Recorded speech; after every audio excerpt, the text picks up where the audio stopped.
And joining us now on the debate, John Della Costa, founder of the Center for Ethical Orientation. Alan Bonner, founding director of Alan Bonner Communications. Deborah Coyne, blogger at Canadians Without Borders. Christina Blizzard, Queen's Park columnist for Sun Media. And Jim Coyle, feature writer at the Toronto Star. And a reminder that you are part of tonight's Your Agenda broadcast. That's why we call it Your Agenda. Fifth column blogger Mike Miner is hosting a live chat on our Inside Agenda blog at tvo.org/theagenda and on our Facebook page. That's facebook.com/theagenda. Send us a tweet if you like as well. Twitter.com, #YourAgenda. Please jump in. We'll get your comments up on the screen throughout the broadcast. Okay, everybody, how are Ontario working families tonight? Are we all feeling okay? Unless you didn't get enough of it in the opening, I'm going to torture you a little more.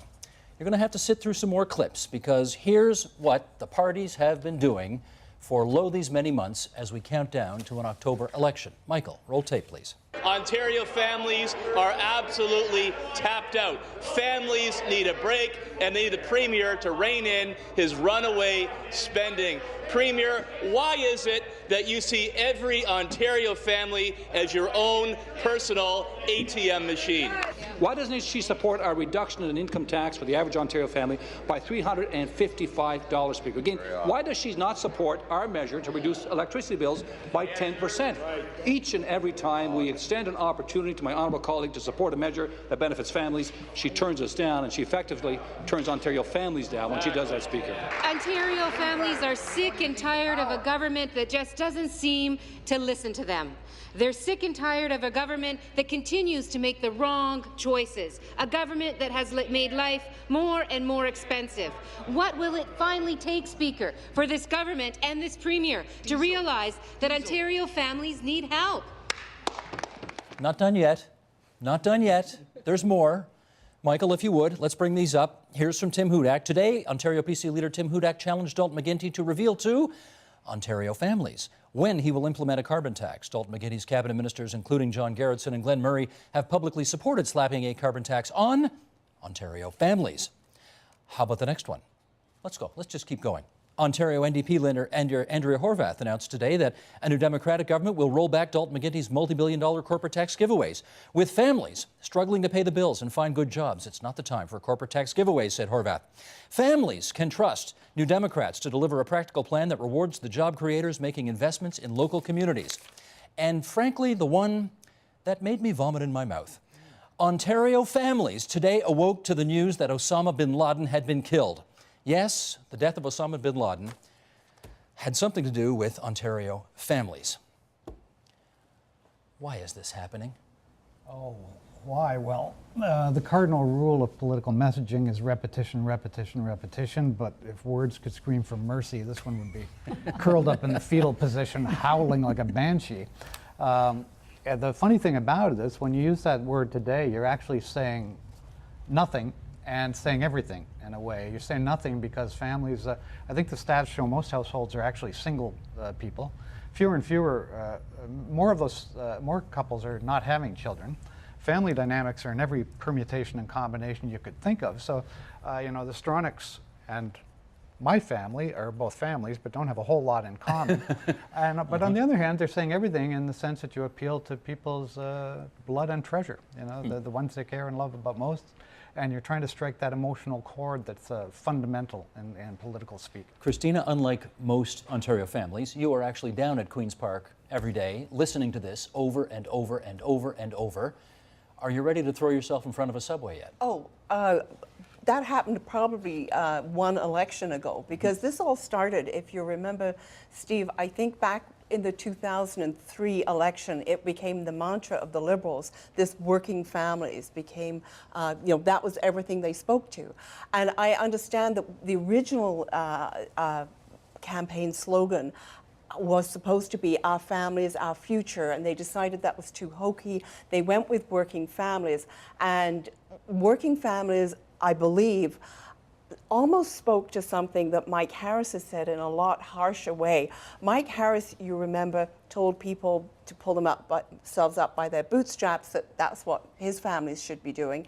And I think that the Liberals wanted to appeal to those same people, and they found that saying working families was a sort of a softer way of saying that this is that was the group they were trying to appeal to. But I agree that with Jim that it is. It appeals to everyone in that even if you are single, you presumably have a family. It's, you know, when they're talking about working families, which is the phrase we hear most at Queen's Park, especially from the Liberals, it's, you know, if you're talking about healthcare, you're supposed to take in, you know, your mother, your son, or whatever, So your it's brother, the your catch-all sister. for everybody. Yeah, the big catch-all. So that's why. And clearly it was successful. They must have done focus groups because then everyone started to Well, talk I want to about find it. out about that because you're the Mr. Communications consultant here, but you worked for a politician once upon a time, Mel Lastman, the mayor of North York. Yeah. I don't remember Mel saying working families all the time. I don't think he ever Well, did. he also wouldn't have stooped to pay any attention to a focus group as far as I ever knew. But I've been involved in focus groups, and that's part of the problem. It's great that they focus grouped it, but that's the wrong tool to address this with. I give them a minuscule amount of credit, as you would in a newsroom. If your news director said, Steve, you know, you can't say taxes have gone up $9 billion. You have to make that meaningful to the average listener, viewer, reader. So let's take it per family, per household, per person, per something. However, then it defies a bit of logic because my kids weren't paying taxes when they were, you know, 2, 3, 4, 5 years old. So it wasn't a tax on the family, it was a tax on me and my wife. So it defies logic. Secondly, there is a minuscule amount of positiveness to family, even though you know, the traditional family doesn't exist anymore. And thirdly, I will give the government something. Then in the pre-writ period, you don't want to steal your own thunder, so you know, disseminate some mush. But that's the only credit or the only positive thing I'm going to say about this for the rest of the program. Good, thank you. Does this just by saying it, they all say it all the time now in every answer, whether it's about taxes, whether it's about deficits, whether it's about Osama bin Laden. It's all got to do with Ontario families. Does it not does it not by using it so often rob the word of any meaning? I think it absolutely does. I think it's important to also look at historical context for this because it's not the first time we're using the word family in political discourse or even economic discourse. I was just studying the first few years after the stock market crash in 1929, the early years of the Depression, for the analogy to what we're going through from a global economic perspective. And interestingly, in political discourse, family became the big focal point. People kept saying it's back to families, that jazz age, all that stuff, all those investors, all that craziness, back to hardworking families. So it's a rallying cry in times of great uncertainty. So what does Osama bin Laden and our current economy have in common? Good question. Fear-inducing. So family security becomes, so I can see a connection, although I'm forcing myself to make that connection. But the interesting thing from the Depression perspective was that many of the policies that emerged during the Depression in the name of family actually defeated families, actually made their situation much worse. So you had a real compression of wages, for example. And because there was so much concern about what was happening in the investment community or at the corporate sector, the families were actually the ones that were bearing the burden. And eventually you had this cycle where the family suffered greatly, and it was in their name that a lot of the policies were implemented. So it's interesting that we are, again, using family as a rallying cry when we have so much uncertainty out there. Do you feel you've run for office and you have also been on the receiving end, meaning you watch it with interest like the rest of us. Do you feel manipulated when you hear politicians constantly beating the family drum? Well, listen, I feel manipulated certainly when you run it back to back and you realize how often they're saying it. To be honest, I hadn't really, I think like most Ontarians, noticed it that much because I haven't been sort of looking at it. And we're in danger of sort of overanalyzing it. But I agree with you. When I watch this, it becomes a label. It becomes a meaningless label. There's always a reason to use it for tax purposes or family provisions or whatever, just like family farms or whatever. But it's being used in a very lazy, meaningless way. And I feel when you label, so I'm an elector, I'm a citizen, I'm being labeled as a member of a family. Fine, yes, I am. It's making me passive. It's saying that you know, here we are, we're going to do something for you. We're going. Whereas what I find lacking in the elections, and including the one I was in, is we want citizens to feel engaged, and you have to feel that you have to do as much for yourself or as you ask of your government. I think it's making us passive and sort of, here's our little, checklist that we're giving you, a tax, tax whatever deduction here, an allowance there, whatever. And I think ultimately, and I guess we're going to get to that, I'm not sure it has any impact on the outcome of an actual election when people start focusing on who they're going to vote for. While you were giving your answer, we had 3 emails, tweets, whatever, comments from viewers come up on the screen. And one of them said, I'm tired of hearing parties only pitching to the cleavers, okay? Meaning a portrait of a certain family, 1950s, mom, dog, cat, kids, whatever, picket fence. Another comment saying, we need to find less exclusionary language. It's interesting. They're trying, I guess, Jim, by using this language to say we're talking to everybody. But clearly there are some people who feel excluded by this language and feel they're not part of the Ontario families that these guys are pitching to. Is that fair? Yeah, some people do, but the word, in a way, it's become what I think they call a concept bucket, in a way that people invest it with whatever meaning and history they have. In Tim's case, Tim Hudak, I think he had a Beaver Cleaver boyhood in Fort Erie, 2 teachers as parents, son and a daughter, middle class, very successful at school, and I think he had a very happy childhood and wishes the same for everyone else in that cast. So I think he does exclude a lot of people. He has an image of what a family is, but I think people tend to fill it with their own values, and it conjures the Bell telephone ads. There's sort of a feel-good Norman Rockwellism about it as well, that at the best of times. Go ahead, Alan. I don't give it that much credit. I think we have to separate a slogan, follow my white plume, the land is strong, Tippecanoe and Tyler too, or whatever, a slogan which may or may not make sense, most of them do make some kind of sense, from a poster, and the current one is Obama's face in interesting relief and Bobby Kennedy looking psychedelic in 1968 on the cover of Time, from a simply a vacuous word, and this word has been hollowed out. So I give you that that's where they're trying to go, but when I read a politician's speech, I ask why.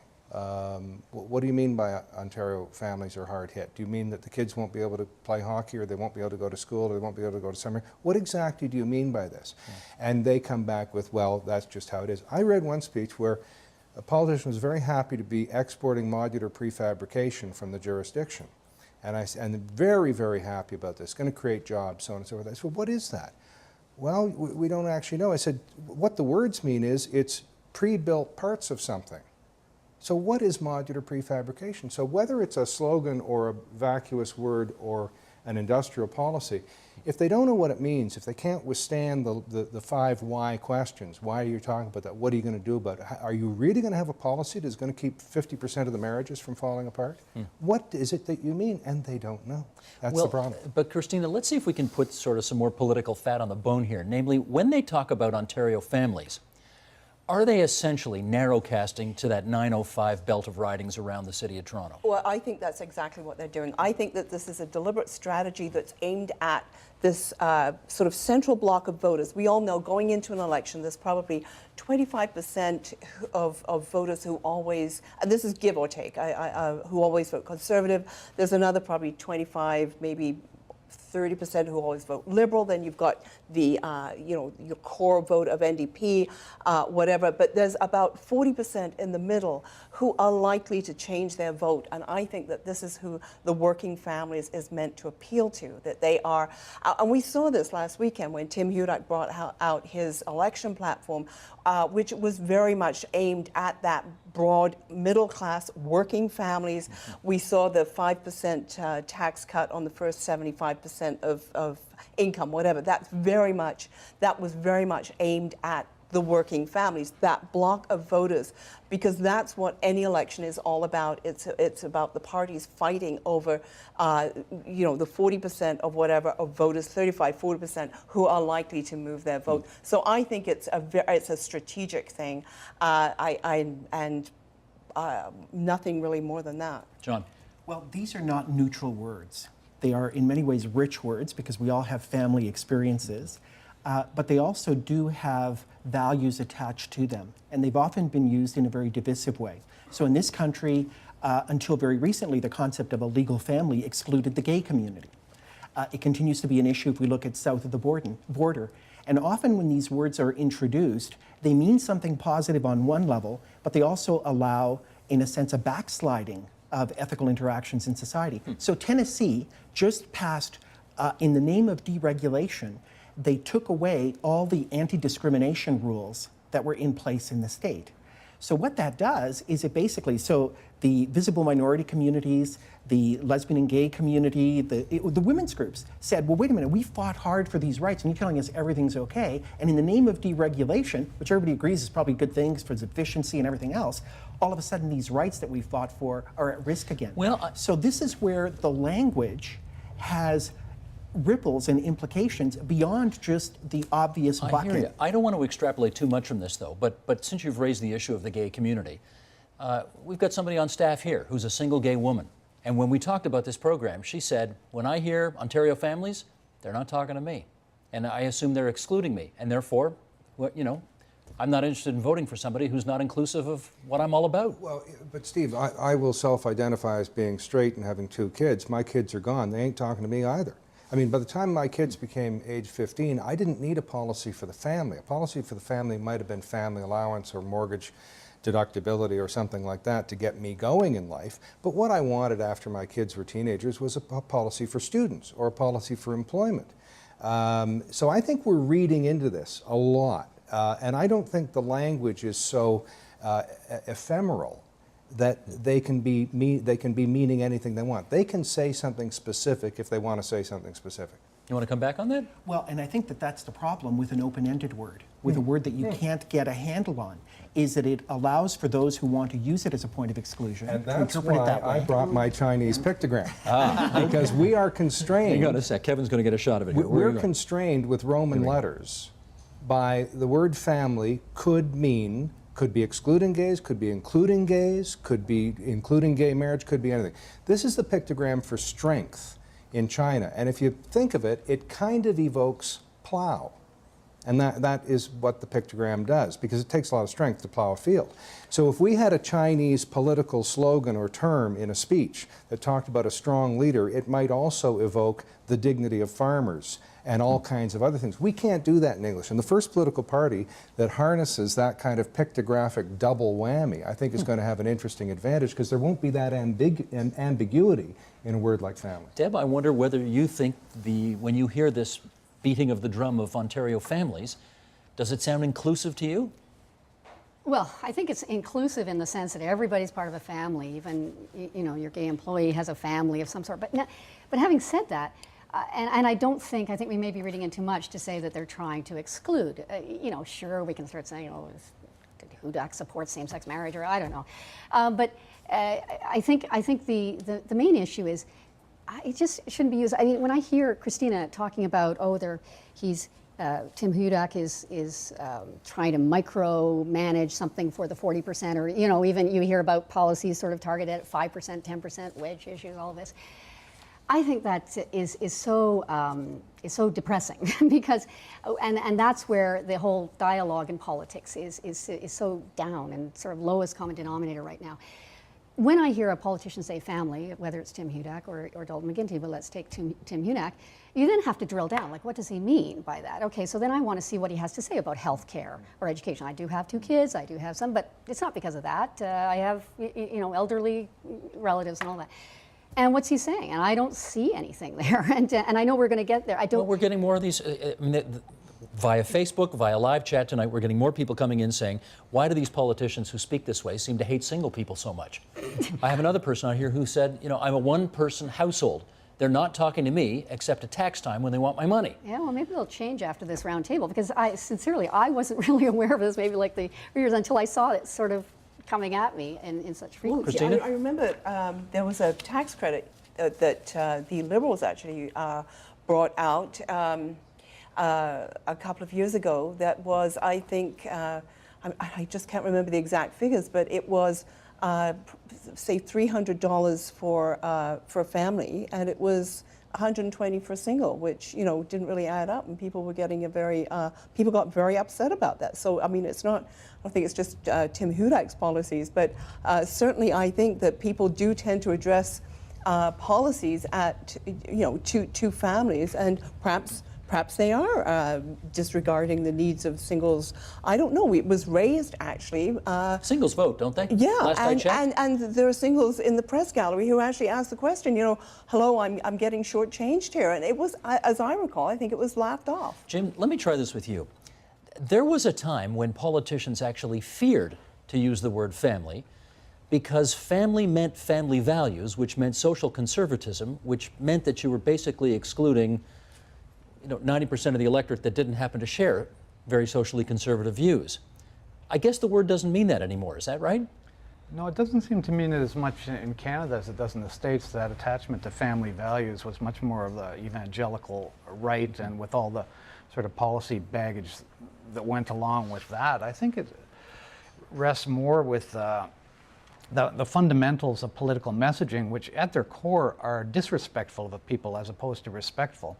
And they basically break voters into 4 categories of the non-interested, the casually interested, the interested, and the wonk. And the most difficult people to sway are the people who actually read and follow, who are interested, or who know policy in detail. And the people that most of these things are pitched at are the people that maybe give you 5 seconds to skim to make your pitch, or will read a brochure once every 4 years.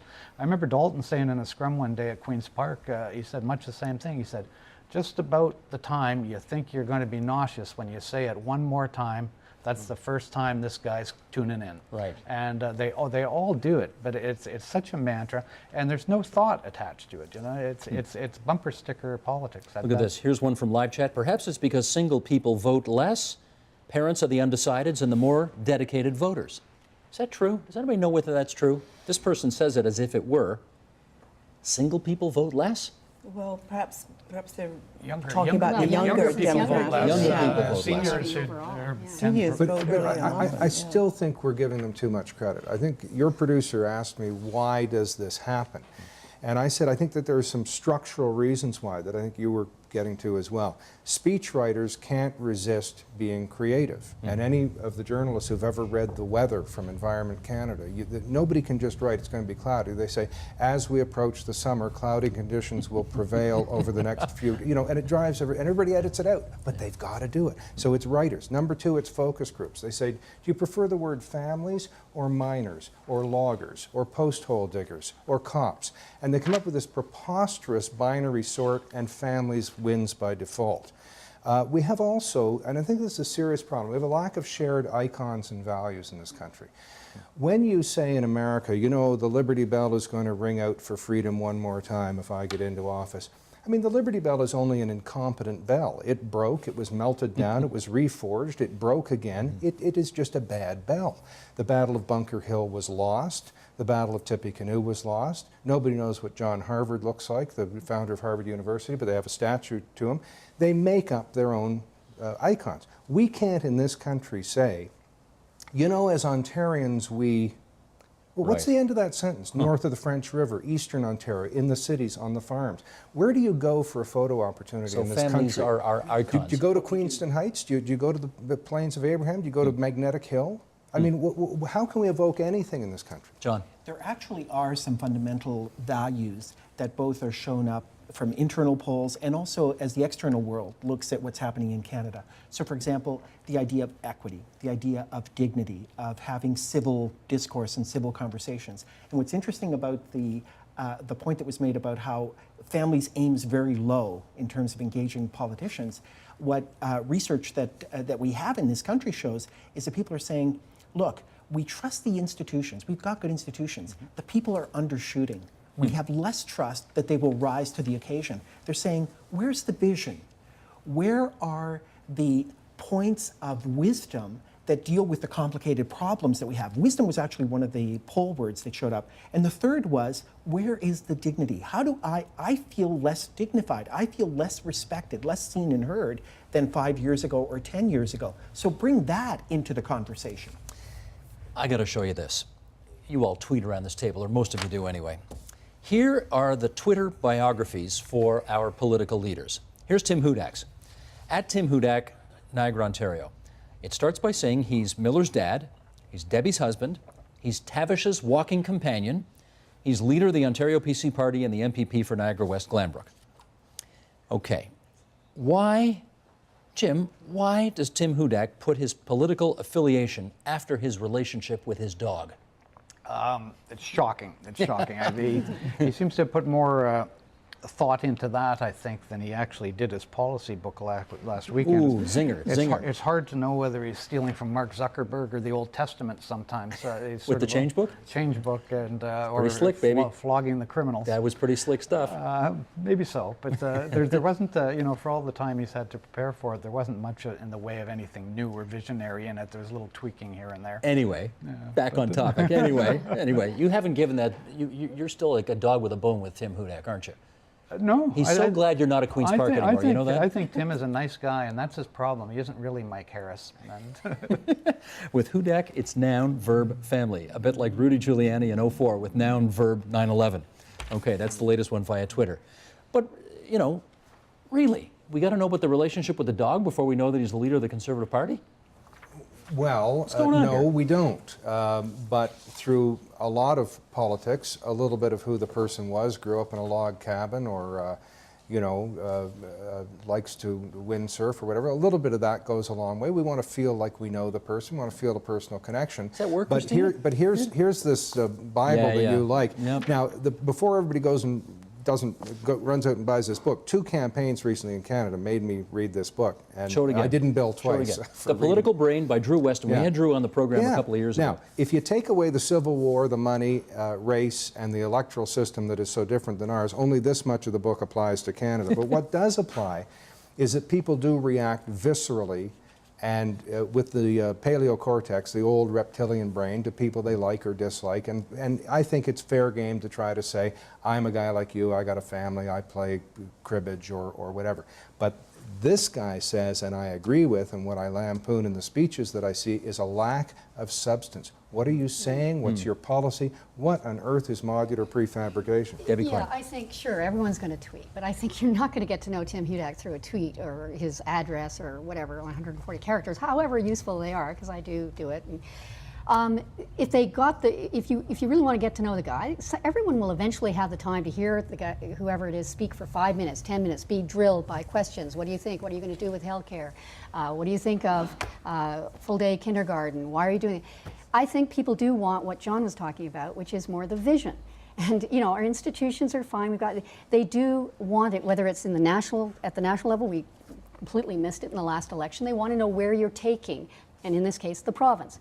And here, again, I'm not going to be partisan, but at least Premier McGuinty has a track record. With setting aside all these things about family and little tax reductions, I do have a feeling that he's moving on green energy and he's doing something for his school. You say setting aside all that stuff about families, but that seems to be all they talk about. Well, but that's all again, I'm looking at it from an electorate point of view. I get the feeling, we've all heard it and we're all feeling sick, but the majority of people haven't sort of got that. But they haven't got anything yet. We have an election coming up in October. And when they focus, they're going to be, I think, going to be preferring to look to see which of the leaders is taking the province in a direction that they like, with some Let me try this with policies that make sense. John, these party leaders are all going out of their way to seem very friendly people, to be seen as family people, to be attractive to Ontario families. I want to come at it the other way. What do Ontario families, in your experience, want from their politicians? A couple of things. I think one, again, is some sense of where we're going. That it's a very complicated world, it's a very uncertain world, so give us some markers about what we can aspire to. And to give Mr. Hudak some credit for the way he identified himself on Twitter, Aristotle talks about how cities, how politics, how the polis, the political entity, is comprised of a family of families. And the key element in that is the reciprocal mutuality, the reciprocal equity that emerges when families cooperate to create a productive community. That's what I think people want to hear today. We've got economic problems, we've got wage problems, we've got environmental problems. How do we as a community, with dignity, with respect, back to key ethics words here, make something positive happen that we can leave our children with more potential than we've inherited, which has always been that sort of generative ideal that parents have. And we're not getting that discourse. We're getting the bite-sized version of what family represents, not its actual opportunity as a creative and moral entity that creates opportunity for the future. So what we need is adult conversation. I mean, that's, you hear that expression, that is what we're lacking. Yeah, we don't do that. Yeah, and just to go, for example, in one of those clips that you have, I hate to go back to this one, carbon tax. I mean, we need an adult discussion about what we're going to do to try and contain greenhouse gas and do something sensible, both at the Ontario level, national.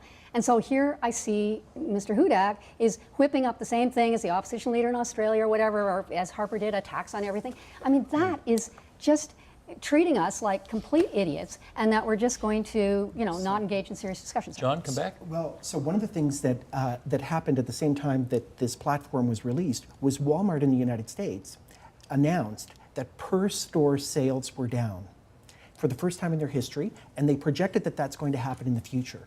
And they said, remarkably, that their consumer can no longer afford to shop there. Their consumer can't afford to shop at Walmart. Afford to shop at Walmart. They're tapped out. They can't afford. So, two things. One is that's who we are. I mean, you know, as Ontario families and as Ontario citizens, so we're in that cycle as well. The second thing is that Walmart created the engine for low prices that depressed wages and has now created the system where their own consumers can't afford to come into the stores. That's a problem for politicians to take on. But then it's not families that are the issue. It's the way we treat wages. It's the way we treat corporate structures. That's the adult conversation that's missing. We have up on the screen right now somebody who's wondering whether or not this is, Christina, just the latest example of the dumbing down of politics, this constant reference to how Ontario families are reacting to everything. Does it feel that way to you? I mean, it's been going on since the 2003 election. I mean, that was the Liberal mantra then, was working families, working families, working families. And in fact, it turned into this coalition, the Working Families Coalition, which is, you know, another show entirely, the group of unions that have come together and have put in a huge amount of money in order to run against, like they have their own campaign against Tim Hudak, and it's called the Working Families Coalition, but that's another story entirely. I think that what Hudak is trying to do in his description actually is very simple. I think that going into this election, the Liberals are trying to portray him as being Mike Harris light, that he is you know, a slash and burn kind of conservative, that he is scary and people should fear him. And I think that that is why he is describing himself in these very soft terms as being, you know, Miller's dad and Tavish's walking companion, whatever, and Debbie's husband. I think that's a very simple kind of. Let me get Jim on this though. Do you know of any evidence, or in your experience of watching all this stuff, is it a slam dunk to say that if you're a family in Ontario and you see somebody running for office who wants your vote, and they look like you, meaning nuclear family, husband, wife, kids, dog, picket fence, they're more likely to get your vote? Is that the way it is? I don't think it's the way it is. There used to be a slogan that people asked themselves internally, just a couple of questions. Is he like me and is he for me, when they were assessing a politician? I'm not sure that's the case now, but there's no question. I think we overrate how much rigorous intellectual analysis people make of campaign promises, just to weigh the odds and make a logical choice. People respond emotionally, and Drew Weston's book is very much that. In the collision between dispassionate intellectual analysis and emotion will win every time. And this is meant to conjure feeling and images as opposed to any rational thought. But I do think it also targets the 905 in the sense that there's probably no better exemplars of traditional family values as we understand them, sort of top-down, patriarchal, hardworking kids, than a lot of the new immigrant communities. You know, the Tiger Mother sort of authors of books and that sort of thing. A lot of the South Asian communities are very much in that old format. Alan. You asked the question, is this part of the dumbing down of the political process? There is something more sinister than stupidity out there. Which is? And that could be the depoliticization of the electorate. And I think the most benign case that we all know of is John Kennedy saying, this is neither a Republican nor a Democratic idea, the new frontier is something for all Americans, blah, blah, blah. Well, I've worked for people and I've read a speech, but this is neither a liberal nor a conservative. I said, did Hugh Segal write this? Because he was a big fan of Theodore Sorensen and John Kennedy. Yes. And there's a master's thesis I know at York University that says maybe Bill Davis and his team were trying to depoliticize the electorate. You remember tap dancing to the polls, preserve it, conserve it, sort of thing. And I think that a lot of pollsters, one of them Greg Lyle, who I've spoken to and worked with, says ideas and policy are indeed dangerous. There was a time in the Davis years when political aides would say, no, look, I don't want to get in any policy here, but here's what we should do. Because the idea of mixing it up and talking about policy was considered, just a little too gritty. It was get elected was the issue. And that brings me back to, I think, a thing Jim wanted to raise and did raise well, and I think that we should linger on for a second. The vacuousness of much of the political discourse. In Australia, that Deborah was mentioning earlier, two of the most recent slogans were moving forward. Oh, really? Where else would we go? As opposed to, yeah, where? And then real action. Now, this is opposed to the fake action that, the last regime had. I always say to my political clients, if this phrase could have been used by another politician in a different party, in a different jurisdiction, in a different decade, it ain't for you. It's not specific enough to get you elected. So guess who said government is not the solution, government is the problem? Ronald Reagan yeah, said well, that. how long would it take to figure out it was probably a Republican, probably right of center, and probably Ronald Reagan?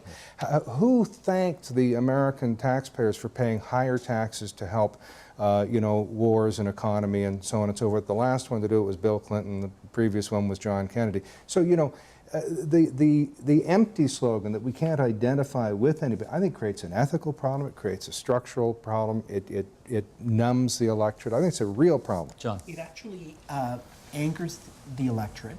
In the trust work that I've done, in doing an analysis of why as Canadians, we trust institutions less, why we trust corporate officers, politicians less, what people said, it's not the scandals, it's not the things that blow up, it's that I'm treated with indignity or with disrespect on a day-by-day basis. So I'm they just know a it. number. They know it. They do know it. And then when the scandal occurs, it's only confirmation of their experience. So again, it's not, people are very sensible. They sit around the table, they see this stuff, and they know that it's just politics. But what it does is it creates a despair in the sense of, will anything really change if this is the level of discourse? If we're talking at this level with the kinds of problems that we face globally and the kinds of problems we face in our jurisdiction, then then it is a cause for despair. But I think let me play devil's advocate for a second here, Deborah Coyne.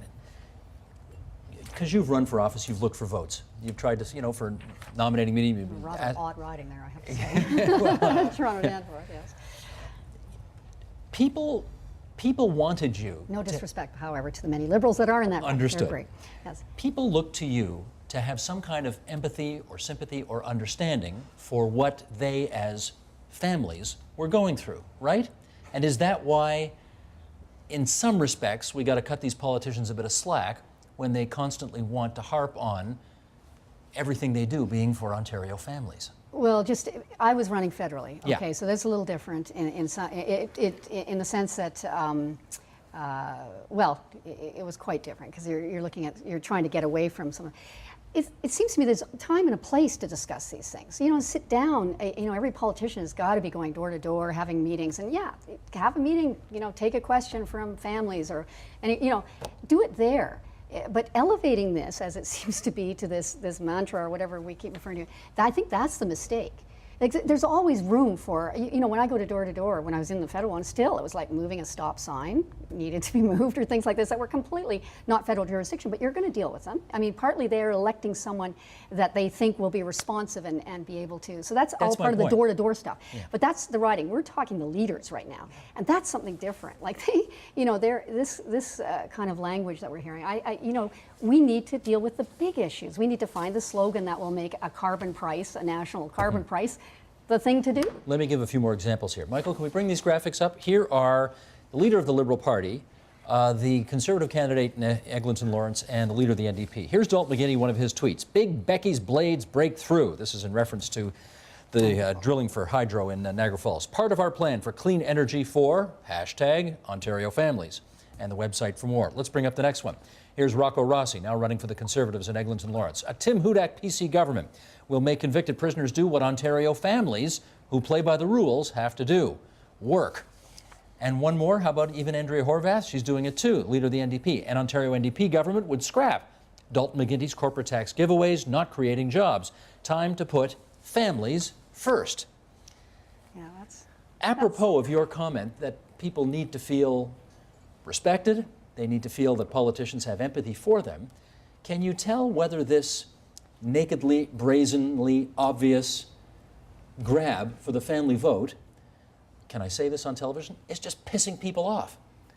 I think it either is angering people because of its simplicity, because of its presumptions, or it just washes over them. It doesn't actually connect. It's as if they were doing a strategic plan and said, our target group is families, like that's what focus groups, and they've missed that the target group is not your message. The target group is the person you're engaging in a conversation. How do I want to engage you in a conversation? And so again, you saw some things around energy and you saw some things around policy that were being introduced, but it's overinflating the target audience as opposed to providing a real basis for that person to engage with you and understand, well, what does it mean for me and how does it actually impact my life? Did you ever ask them down at Queen's Park, aren't you people worried about alienating these people that you are actually trying to appeal to? Absolutely, we have raised that. The reporters have asked them, especially when it is repeated so often. But it's starting to remind me now of Kim Campbell's famous comment about, elections are no time to discuss issues. I forget. And she was very successful. And sadly, that is absolutely true. That's what happens in elections. Elections just become sloganeering, and it's not one party or another. It is simply who's going to come up with the catchphrase that is slick and who has the best hot button issues that appeal to that 40 or 35 or 40% of the population who might be likely to move their vote, and that is maybe sad but true. But I've covered a lot of elections, and frankly, no, they're not a time to discuss issues. I'm not even sure when is a good time to discuss issues, frankly, as someone who covers politics. Well, one, I think the message of the day may have been invented by Pat Buchanan in the Nixon White House and perfected by David Gergen. Two, Adlai Stevenson did have a different speech with different policy in it every time he spoke, and he almost wore out half a dozen speechwriters, so it can be done. And never won. But it was called the message of the day, not the message of the season or the summer or the campaign or the year. Now, how much creativity would you need? Again, using the newsroom analogy, you've used families in one message of the day. Would it take a genius to say, I was talking to Bill and Susan the other day, and they have 2 kids, and what they were telling me is, you're evoking the family without saying it. Or I was talking to Bill and Susan who don't have kids. They aren't going to have kids. Or I was talking to Harry who isn't going to get married because he's got to finish his schooling, and he's got younger siblings who he's got to help out. I mean, you could do it without just saying family, family, family. Go ahead, Deb. You're focusing a lot on the tweets, and alone they are ridiculous as just a conversation. There's no conversation. You can have a really good conversation with the revolutionaries in Iran or our, that are out continually putting together something. So leaving aside tweets, one thing that Obama used is the Center for American Progress helped to set up this website. And there is a newsroom, there is chatter going back and forth. I mean, it's fascinating to watch it was called change.gov, I believe, when he was running, and then it became whitehouse.gov. I think there's a lot of policy, and they're sort of redeeming for Obama as he's struggling now that he's in. If you go on there's still a lot of policy there, and maybe that's the avenue that both in Ontario and certainly federally the parties are not using in terms of getting policy discussion going. We also have the commercialization of politics in the sense that the consumer has become a voter. The voter has become a consumer. Yeah. So what we want is to actually engage people as if they're going to realize some kind of endless benefit from participation. And so we always want to make our solutions very easy for the voters. So taking care of their family or doing something. And it just seems like it is such an evasion of the responsibility of the time, which is to face up to some tough choices. And if we had an adult conversation, and we actually had data, at least I've seen US data about this, that when the Iraq war began and people were saying, well, we're not going to charge you, this is a no-cost war. They were saying, no, some people were saying, no, we need to pay for these things so that it won't be a burden later on. Of course, now it's become part of that huge multi-trillion dollar burden that they face. It's the same thing. We continuously to our consumer voter, give them the messages that make them feel like we can have change without actually investing in anything, without actually making sacrifices. What families really do teach us is that you can come together and for the sake of other members of the family, you will make sacrifices for the future. You will make sure that there are opportunities for kids to go to school and things like that.